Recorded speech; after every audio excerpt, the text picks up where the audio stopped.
Hey there. Tonight, we're starting our journey through history with something a little unexpected. The strange and sometimes absurd final moments of people who were supposed to be the most dignified figures on Earth. Kings, queens, emperors.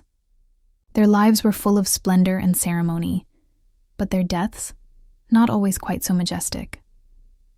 Before we settle in, feel free to like the video and subscribe if you find yourself enjoying this gentle dive into the past. And I'd love to know, where are you watching from, and what time is it for you right now? It's always fascinating to see how many corners of the world we reach together.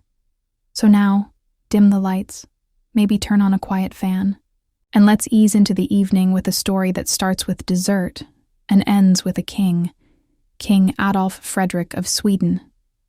Death by deserted was February 1771, and King Adolf Fredrik of Sweden, a man not known for ruling with iron or fire, was about to go down in history in an entirely unexpected way, via pudding. That night's royal dinner was more like a culinary obstacle course.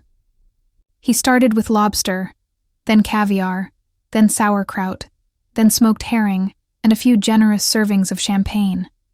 A heavy meal by any standard, but that was only the warm-up. The main event? 14 servings of semla, a rich, creamy, Swedish dessert made from wheat buns filled with almond paste and topped with whipped cream, often served in a bowl of warm milk. Delicious, decadent, deadly, in this case. While most of us might stop at 1, maybe 2, the king powered through 14. His servants must have watched in growing horror. Surely someone suggested a walk or a rest. But no. The king pressed on, determined to finish strong. Later that evening, he complained of stomach pain. Then came worse symptoms. Eventually, he collapsed.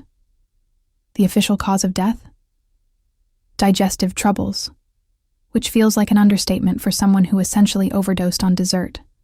And so, King Adolf Fredrik became known not for his reign, but for being the monarch who, quite literally, ate himself to death.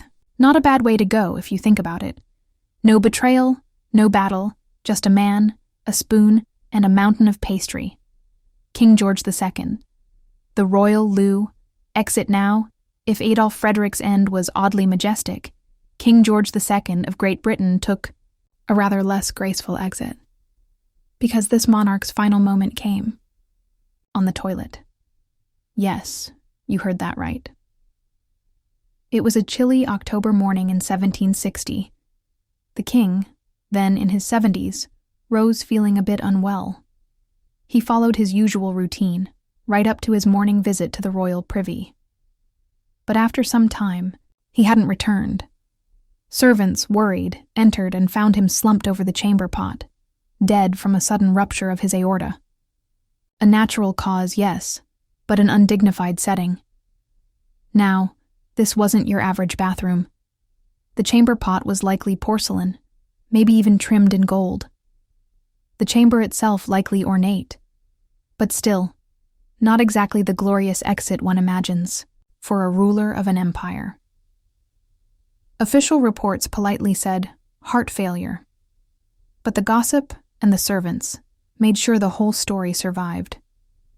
And so, despite his reign, his military campaigns, and his role in shaping Britain's future, King George II is most often remembered for being the only British monarch to die on the toilet. Some royal deaths are tragic. Others are downright absurd. And then there's Sigurd the Mighty, a Viking warrior who managed to die in a way that sounds like a Shakespearean twist or dark comedy. He was defeated not by sword or spear, but by a bite. From someone who was already dead. Let's go back to the 9th century. Sigurd Eysteinsson, better known as Sigurd the Mighty, was the Earl of Orkney, a true Viking warlord, fierce, relentless, and feared across the northern British Isles. He raided, conquered, and ruled with an iron grip. One day, he defeated a Scottish rival named Mael Bricte in battle. And in classic Viking fashion, Sigurd celebrated the victory by tying his enemy's severed head to the saddle of his horse. A gruesome trophy, and a message to any would-be challengers. Now this was brutal, but not unusual for the time. The trouble was, Mile Bright still had his teeth. As Sigurd rode home in triumph, the head bounced with each step of the horse. And at some point during the journey, one of the dead man's teeth scraped against Sigurd's leg. A tiny cut. Barely worth noticing, but in the 9th century, without antibiotics, even the smallest wound could turn deadly. And this one did. The scratch quickly became infected. And within days, the mighty Viking, the conqueror of lands and slayer of chieftains, died, not from battle, not from betrayal, but from a posthumous bite by a man whose head wasn't even attached anymore. It's hard not to see the cosmic irony in that. Not slain in glory, but by poor dental luck. Historians aren't sure how his men reacted. Perhaps they were stunned. Maybe they laughed. Or maybe they just quietly untied the head and walked away. In any case, Sigurd's story lives on, not for his victories, but for his bizarre final moment, and that brings us to another royal end, this time in 18th century Korea.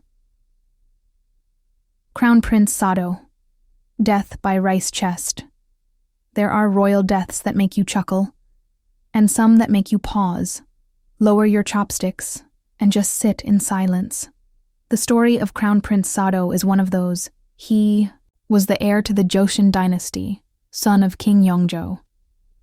Born into privilege, raised for power, and eventually remembered for one of the most unsettling royal deaths in history.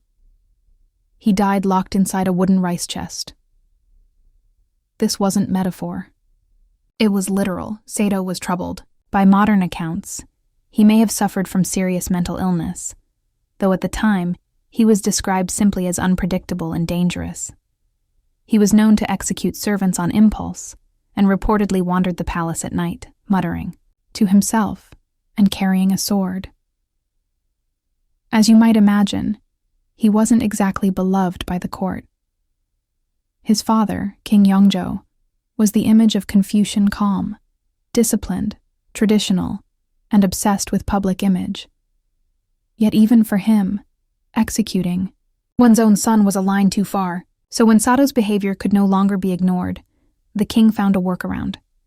He ordered the prince to climb into a wooden chest used to store rice. Once sealed, it was placed outside in the summer heat. No executioners, no ceremony. Just time, heat, and silence.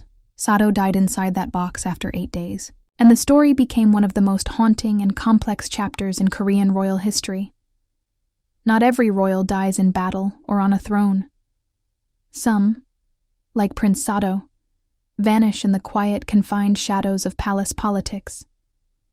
His death remains, both a tragedy and a stark reminder of the fragile line between power and perception. King Martin of Aragon, death by laughter. Not all royal deaths are drenched in drama. Some are surprisingly cheerful. Take King Martin of Aragon, for instance, a monarch who reportedly laughed himself to death. The year was 1410. Martin had fallen ill, perhaps from indigestion or fatigue, and was resting in his chambers. He asked his court jester to lift his spirits, as jesters do, and the jester obliged, telling a joke so absurd, something about a deer and a fig tree, that Martin laughed uncontrollably. And then he stopped. Not because the joke ended, but because his heart did. The exact cause remains unclear. Some say it was a stroke. Others suggest heart failure brought on by his laughter. But what we do know is that the king died with a chuckle still echoing in the room. His passing left a power vacuum and triggered a succession crisis in the crown of Aragon. Political chaos swirled. But behind closed doors, it must have been difficult to talk about his death without someone stifling a smile. His Majesty has passed, while laughing extremely hard. It sounds like a line from a tragicomedy, yet it's history. So yes, laughter is the best medicine. But maybe, just maybe, don't overdo it after dinner. Emperor Qin Shi Huang, poisoned by immortality. If anyone was determined to cheat death, it was Emperor Qin Shi Huang, the first emperor of a unified China. He didn't just want to rule an empire, he wanted to live forever. Ruling in the 3rd century BCE, Qin Shi Huang was a visionary. He standardized currency, weights, measures, and even the written script across China. He connected vast road networks, began construction of the Great Wall, and commissioned the Terracotta Army, a legion of life-sized clay soldiers built to protect him in the afterlife. But here's the twist. He wasn't planning to have an afterlife. Qin Shi Huang wanted to be immortal. Obsessed with defeating death, he ordered alchemists and court physicians to develop an elixir of life. Their solution? Mercury pills, tiny, shimmering capsules that were believed to hold magical life-giving properties. Unfortunately, they held something else: toxicity. The emperor took them daily, not occasionally, daily. Over time, his health deteriorated. He became paranoid and withdrawn. He took long, secretive trips through his empire, searching for new sources of eternal life. And it was during one of those trips that he collapsed, poisoned by the very thing meant to preserve him. The irony is almost poetic. To make matters more surreal, his death was kept secret for days to avoid political unrest. His officials traveled with a wagon full of rotting fish to disguise the smell of his decaying body. Yes, the emperor who feared death so deeply ended up fermenting beside seafood. To this day, Qin Shi Huang's tomb remains unopened. Legend says it contains a model of his empire, complete with rivers of liquid mercury, a final glittering reminder of a man who tried to defy time and lost.